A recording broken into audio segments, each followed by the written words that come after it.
As this video is going to be about how you appoint officers depending on the activities you're doing. And I didn't really do this the first month of playing the game, but it's really powerful. It makes, maybe not ginormous differences in your times of researching, gathering, building, etc., recruiting, but little amounts add up over time. And so what I mean by switching out your officers, right now I have Doc Brown and Hacker K up. I'm going to string through a number of activities, so I want to put them in because I need to do some research. And we can just compare right here real quick. Like, the research time right now is 7 hours and 46 minutes. If I was to remove them, I'm going to remove these buffs or bonuses, I should say. Technology research, 23% reduction. So if I swap these guys out, you can see that it's now almost an hour and 15 minutes longer.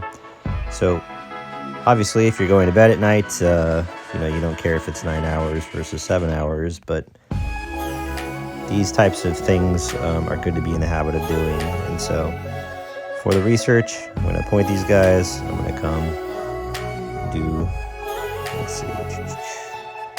Yep, everybody can see how behind I am on researching this or that. So this is a really long research. Obviously, the longer the thing is, the bigger that percentage gain is going to mean to you. All right, now I want to do construction. So this is a big thing when you start having longer build times. To do this main hall upgrade, it's going to be 8 days and 21 hours. So I definitely want to make sure that I put in my construction officers. As you can see here, they're giving me a 25% reduction. I also happen to ask to get the construction boost from the cabinet, so this wouldn't take as long. But look, I've shaved, almost more than a day off of this construction time. This is a big one going in the works. All right, so gathering resources. I have my DC. I have this gathering mineral skills on him and this load boost, so I can carry more stuff. Jesse also has the gathering minerals, and so these are going to give me these boosts to gather stuff more quickly. They just need to be applied before your gatherers get to their destination. So while they're in transit, if you forgot to swap them in, it's not a big deal. Just before they start harvesting is when you need to make sure they've been put in. So same theme. If I want to recruit, I'll come down here and I'll put Warline and Barney. And so I also have on both of them these draft recruitment skills to just increase the max number of units that I'm allowed to recruit. So they will give a reduction in the recruitment time. It's not always like a phenomenal gain again, but if you're shaving an hour off of something that takes 20 hours, that's just something that adds up over time. I'm killing zombies. I make sure that I have my, the way I've outfitted them is to have this comprehension skill so that I'm getting more XP, as you can see here, per zombie kill. And I also just have them with mobility recovery. Both of them have the fuel up. And I've done a whole separate video on why I think that's a really important thing to do, so you can kill more zombies every day. As far as the rest of your officers, the drill masters and the warfare, they don't really do anything for specific activities that you need to be swapping them in and out for, but there are ones that are generally more defensive and more offensive. And so I think just like the very simple ones, anytime you're going to be sieging other cities, you should have Bandit in. His ability, specifically this advanced attack, gives your siege army bonus HP and attack damage. So he should always be in when you're sieging people. If you're being more defensive, you should always have Kingsley in, whether he's your default or not, because he is giving advanced defense. So your city guards or your armies inside your base, when you are being attacked, get a bonus attack and HP. Pretty much the reverse Panda. So those things you might be swapping in and out. The rest of the officers, I think, pretty much stay stable in terms of what I think are the best ones to have.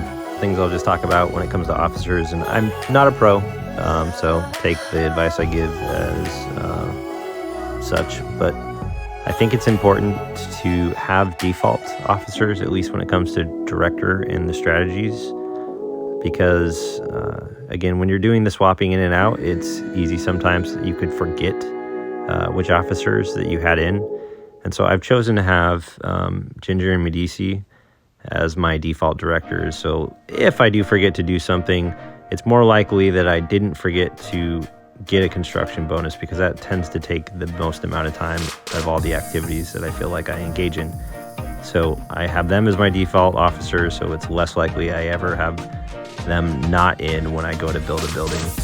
And the skills that I've chosen to put on them are mineral output increase and just resource output for all, since he only has 2 unlocked. And then I've got the same here on Ginger, but I also do the steel output.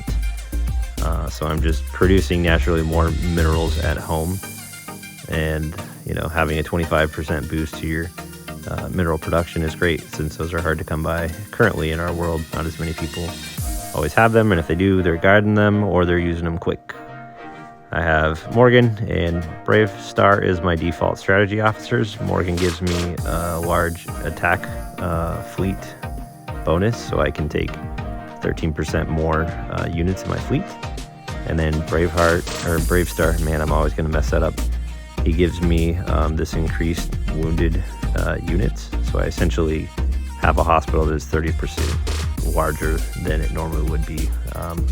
I would swap Suki out maybe if we were doing a cross-nation event for her bonus. The rest of the war officers I pretty much have stable here. And again, the only ones I would be swapping out is like maybe Panda for Alexandria or Kingsley for Alexandria, and depending on whether I'm being offensive or defensive. When it comes to the skills that you're putting on them, I think that is dependent on the build that you're going for. Generally speaking, most people, it's advantageous to do long-range attack, at least when you're a smaller city growing up. When you get into the higher levels, I've read that you can start prioritizing and focusing on doing mid-range or melee builds.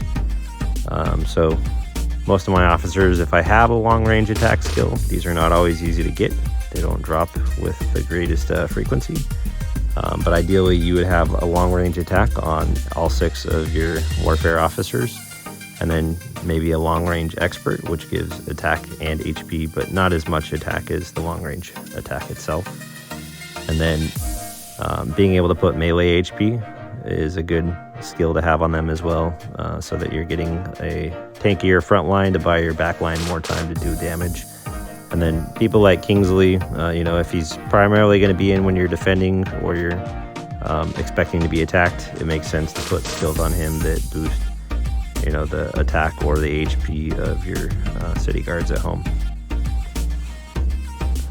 The drill masters, I think just trying to get all the 4 purple ones are the best way to go with that. And I've noticed that they all seem to, at least at the 2-star level, have the same non-slotted skill that you just get to increase your max wounded limit, kind of like Brave Star's ability. So whenever I get around to unlocking the 3rd star on one of them, I'll let you know what those look like. Section of your various activities is a good idea. Thanks for watching, and catch you next time.